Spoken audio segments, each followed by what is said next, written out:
আপনি দেখবেন এই যে আজকে একটু আগে চাণক্য দিয়েছে 8% মুসলিম বিজেপিকে ভোট করেছে। এখানেও আমি গতবারে 400 পেয়েছিলাম। আমার বিশ্বাস, আমি প্রাথমিকভাবে ভেবেছিলাম যে আমি 2000 মতো মুসলিম ভোট পেয়েছি। আমি নিজে বুথ ওয়াইজ হিসাব করলাম আমার নন্দীগ্রামের সবাইকে নিয়ে, এটা শেষ করলাম এক্ষুনি রিভিউটা। তা কাউন্টিংয়ের প্রস্তুতিও নিলাম নন্দীগ্রামে। তা আমি 4000 মতো মুসলিম ভোট পেয়েছি। দাদা, মুখ্যমন্ত্রী আজকে দলীয় কর্মীদের নির্দেশ দিয়েছেন যে ইভিএম চুরি হতে পারে বা হ্যাক হতে পারে। কালকেই এজেন্টরা বসতে চায়নি, তো কাউন্টিংয়ে কে যাবে? কাউন্টিং ওদের লোকই যাবে না, কাউন্টিংয়ে লোক যাবে না, কাউন্টিংয়ে লোক যাবে না। আপনি দেখবেন সকাল থেকে কি অবস্থা হবে। হঠাৎ করে একটা কথা চারদিকে টিভি মিডিয়া সব দিকে শোনা যাচ্ছে যে মমতা ব্যানার্জি এবং তৃণমূল দল তারা গিয়ে স্ট্রং রুমের সামনে পাহারা দেবে। ভালো কথা, স্ট্রং রুম নিশ্চয়ই যে কেউ পাহারা দিতে পারে, প্রত্যেকের অধিকার আছে।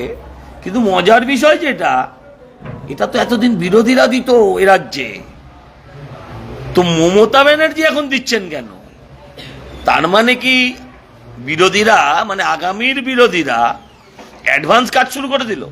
মানে মমতা ব্যানার্জি বুঝতে পেরেছেন যে উনি আর 4-5 দিন আছেন মাত্র। যাই হোক, ভালো, পাহারা দিন, কোনো অসুবিধা নেই। কিন্তু স্ট্রং রুমে যে কোনো গন্ডগোলের সম্ভাবনা আছে, এটা আমরা যেটা বলতাম এতদিন, সেটা আগামীর বিরোধীরা আজকে প্রমাণ করে দিলেন। এবং ওনারা খুব তাড়াতাড়ি সেই স্ট্রং রুমের সামনে বসে আরেকবার প্রমাণ করলেন যে সরকার হিসেবে যাই হোক, ব্যর্থতা যাই করে থাকুন, অপদার্থতা যাই করে থাকুন, বিরোধী হিসেবে ওনারা কিন্তু বেশ তাড়াতাড়ি কাজ শুরু করে দিয়েছেন। এটা কিন্তু আমাদের প্রত্যেককে মানতে হবে। যাই হোক, 321ও পৌঁছে যেতে পারেন, কোনো অস্বাভাবিক কিছু। কারণ তৃণমূল পারে না এমন কোনো কাজ নেই, আর মানুষও তৃণমূলকে দেখে করতে পারে না এমন কোনো কাজ নেই, যেটা মানুষ করে দিয়েছেন। খেলা শেষ। নিজে স্ট্রং রুম পাহারা দেবো, প্রয়োজনে 3 দিন রাস্তায় থাকবো, গণনা কেন্দ্রে থাকবো আমি বলছেন। আসলে পঞ্চায়েত নির্বাচন, মিউনিসিপ্যালিটি নির্বাচন, কর্পোরেশন নির্বাচন, এই নির্বাচনগুলো তৃণমূল কংগ্রেস যেভাবে করেছে,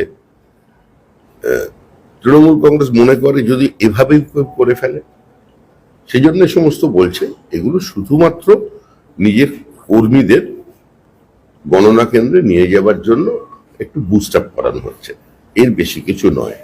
ঠিকঠাক খবর নিয়ে দেখুন, মকপল থেকে শুরু করে নির্বাচন পর্যন্ত বহু বিধানসভা এরকম পাবেন যেখানে অনেক বুথে তৃণমূল কংগ্রেসের এজেন্ট ছিল না। তৃণমূল কংগ্রেস এখনো মনে করছে যে লুটটা অব্যাহত রাখবে, কিন্তু সেটা সম্ভব নয়।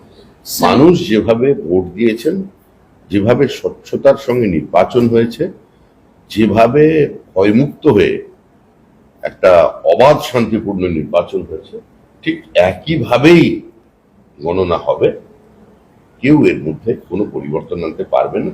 তবে আবার বলছি, খেলা শেষ।